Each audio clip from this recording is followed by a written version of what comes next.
Many of the festivals of the great religions of the world are celebrated with a special meal, a chance for family and friends to come together across generations, the act of sharing food adding to conviviality and togetherness. For some, faith will be uppermost in their hearts. For others, it will be the joy of fellowship and the giving of presents.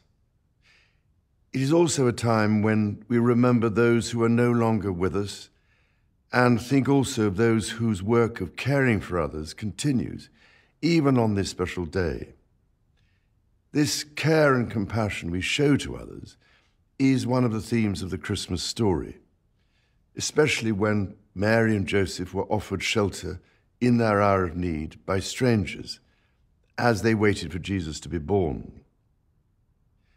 Over this past year, my heart has been warmed by countless examples of the imaginative ways in which people are caring for one another, going the extra mile to help those around them simply because they know it is the right thing to do, at work and at home, within and across communities.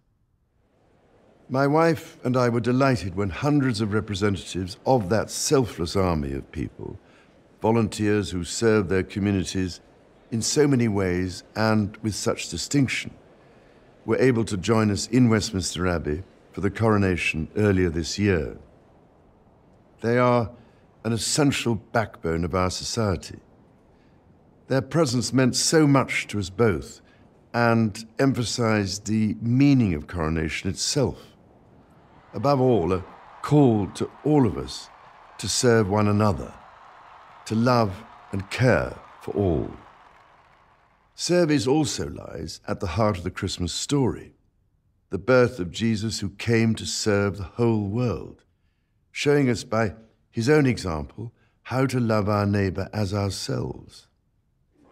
Throughout the year, my family have witnessed how people of all ages are making a difference to their communities.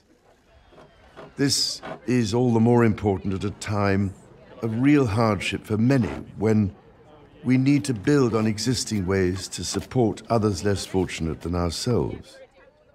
Because out of God's providence, we are blessed with much, and it is incumbent on us to use this wisely.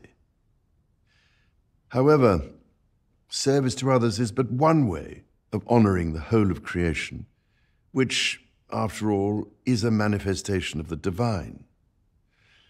This is a belief shared by all religions. To care for this creation is a responsibility owned by people of all faiths and of none. We care for the earth for the sake of our children's children. During my lifetime, I've been so pleased to see a growing awareness of how we must protect the earth and our natural world as the one home which we all share.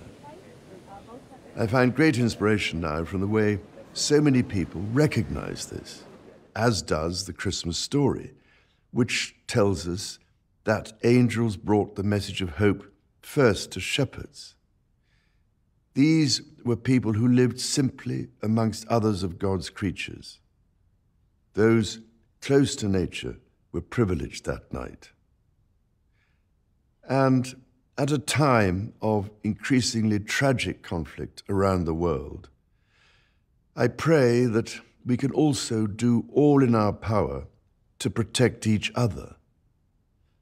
The words of Jesus seem more than ever relevant. Do to others as you would have them do to you. Such values are universal, drawing together our Abrahamic family of religions and other belief systems across the Commonwealth and wider world.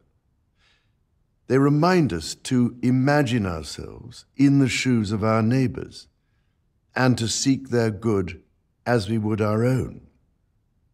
So, on this Christmas Day, my heart and my thanks go to all who are serving one another, all who are caring for our common home, and all who see and seek the good of others, not least the friend we do not yet know.